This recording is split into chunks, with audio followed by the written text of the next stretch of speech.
Hey, I'm Danny, and today I'm going to jump into a very cut up video because all my thoughts went everywhere, so I apologize in advance.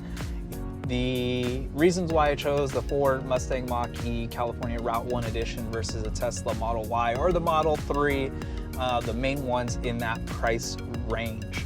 Now, a lot of what I'm going to say is going to sound a little bit crazy, and that's fine. But I really want you guys to give it some thought after I say what I'm about to say. The things I will cover: presentation, the looks, the fit, finish of it, highly subjective, price, rebates if they apply when you watch this video, if they don't apply, if the federal incentives go away. Either way, just to look at the price of what is currently out there. So look at, when you watch this video, of what incentives you have. You could find them online, look for them. And then finally, the thing that I call the Tesla Paradox or the Tesla Powerdox. And yeah, you're probably figuring, what the hell is that? But I'll get into it and hopefully open your eyes to why they probably don't have a PR department, to be quite honest with you. In any case, we'll jump in. So let's start with price, because price is going to be very different for everybody, okay? And here it is. It's hard to get a Ford at the sticker price. I get it. The dealership, it sucks. But if you could find one, and it's possible you can find one and order from someone that doesn't mark it up because they value customer service and client retention, you could do it. But I got mine as an example at $50,000. This is a Mustang Mach-E California Route 1 Edition. I got it just shy under 50. I still have my 7,500 rebate, and at this point it's a 42.5 car, roughly, okay? The equivalent Model Y is about 56, 57,000 at the time that I purchased this one. Now it's probably a little bit more, I imagine. And here's the issue, and I want you to ask this question to yourself through this whole video. Is this car worth $13,000 less? Or is the Tesla worth $13,000 more? So style-wise, highly subjective, I get it. I really think the Mustang Mach-E looks miles better than the Model Y. The Model Y is plain vanilla, modern, you know, very plain, distinctive, but plain, in my opinion. My wife always calls it the mega mind car because it has this weird shape to it.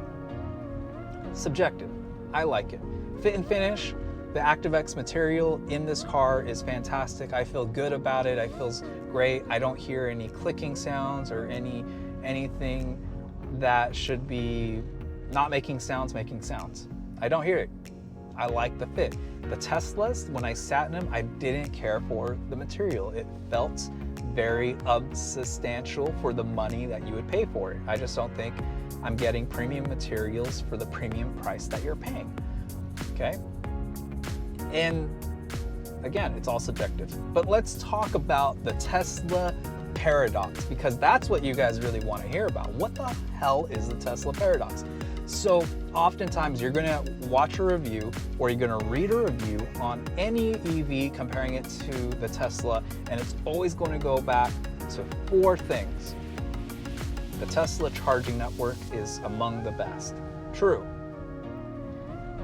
Tesla has the fastest 0 to 60 speed off the line. Majority of it, true, depending on your trim model and everything. On top of that, then you now have, okay, the range is among the best out of all EVs, EPA standards. True, right? And then their software, full self-driving, is just the bee's knees. True. But they're not all true at the same time. For example, 0 to 60, you could go super fast, and to compare it to the Mustang, this one does it in, you know, just shy of 6 seconds. It's really not that quick in comparison to a Tesla. All right, you can go quick, but you're realistically not going to use it. And that's not the reason why I'm saying it's not worth it, okay? That's not what I'm saying. What I am saying is that if you want to use a 0 to 60, you're not using the full self-driving beta because you have to have a driver score of 98 or higher, and you're not going to get there punching the pedal to go your 0 to 60 after every red light. You're not going to do that. So that becomes a useless feature. It becomes a novelty because you only do it a few times, but you want to take advantage of the other thing, right? Cool, I get it. Now, aside from that, you're like, okay, well, the EPA range. Cool, it does have the highest EPA ranges as designated on the Moroni sticker. However, that is almost a complete lie. There's plenty of articles you could go out there that Tesla does not meet their range at all. They're usually off by 20 to 50 miles, and it depends on the trim model and all that, right? So who cares though, right? Who cares? Because they have a great charging network, and they do. So now you're like, okay, I'm going to use a charging network, except that when you need to use that charging network, because majority of the time you're going to be charging your car at home, what's going to be happening is that you need to go ahead and plug in. And your chances are that you're needing to plug it in when you're out and about is because you're going to go on a vacation somewhere. And guess what? It's that holiday weekend, and the Tesla chargers, oftentimes you're going to have to wait, especially if everyone's trying to go to the same place as you are, right? So you need the charging structure because it doesn't go as far, but now the charging structure is kind of condensed in the sense of how many cars are visiting it at the same time, because it's the #1 EV maker on the market, and now you have to wait. So yeah, it quick charges fast, 15 minutes, 20 minutes, and you're topped off, ready to go, except that you're also waiting another 10-15 minutes to get into that charger. And if you need the charge, you probably charge it at home, so that's not going to be an often issue. It's only going to be when you want to go out of town.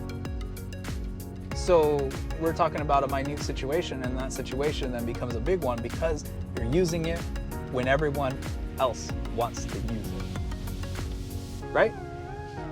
I haven't had an issue with that in the Mustang. They have a far less condensed network, but I literally had zero issue charging it when I needed to charge it on a fast charger. And it charged quick enough for me. They're in places where I could go get down and eat and be on my way.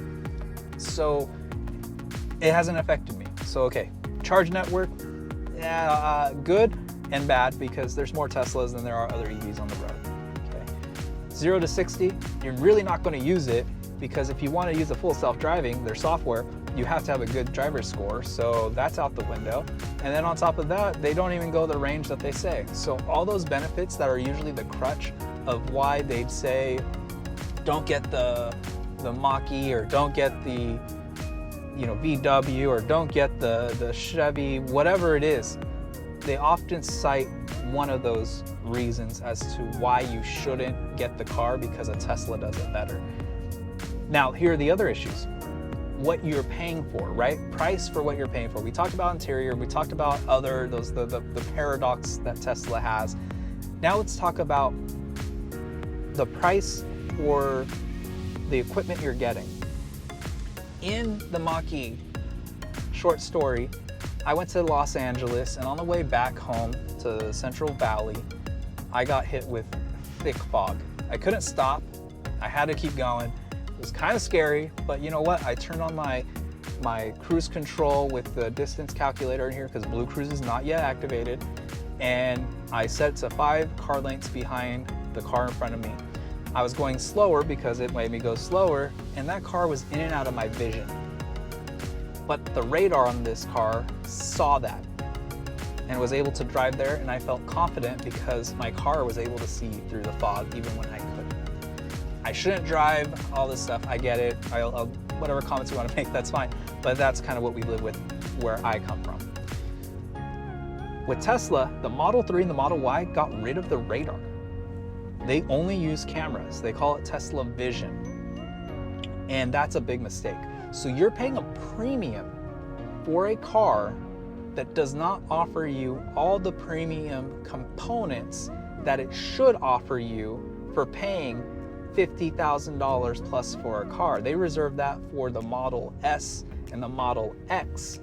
Cool, I get it. except I don't, because you could see some videos, go ahead and search around, you're gonna see some videos where people are using the full self-driving with the Tesla Vision, and they have to actively start driving their car to brake because the Vision couldn't distinguish a lens flare to a white vehicle against the sun.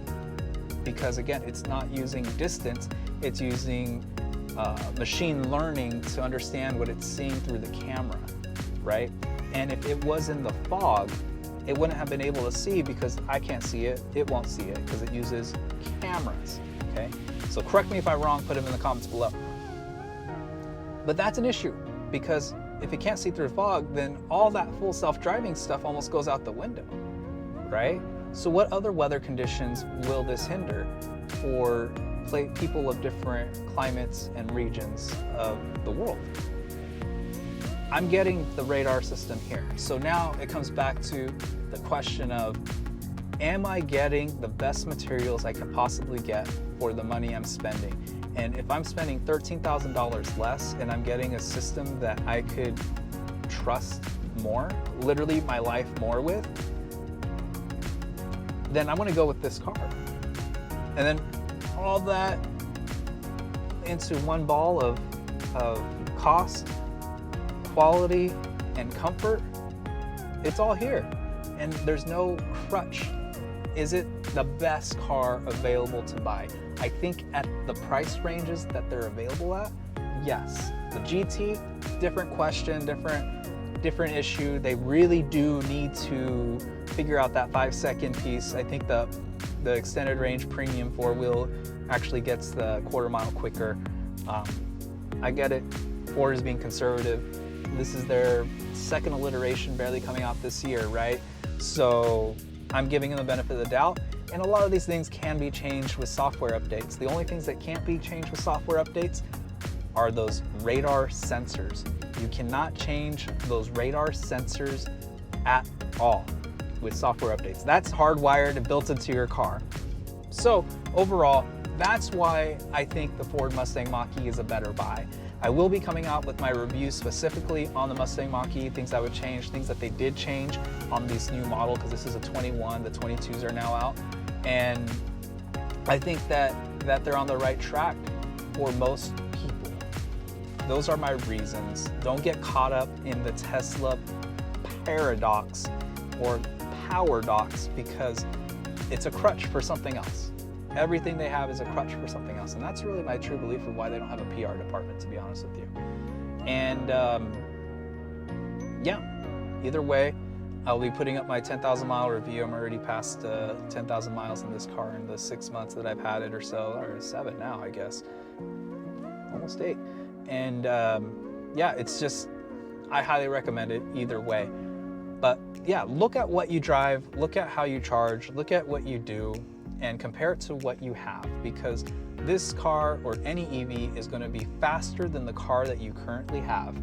It's going to be probably nicer than the car that you currently have, and it's going to be probably better. So it's not comparing about which one should you get, it's which one is going to best fit you. And don't base it off 0 to 60. Don't base it off the charging network. Both of those are going to get better as time goes, and the majority of people are charging at home, period. That's it. In any case, my name is Danny, and I'll see you on the next video. We'll see. Have a good one.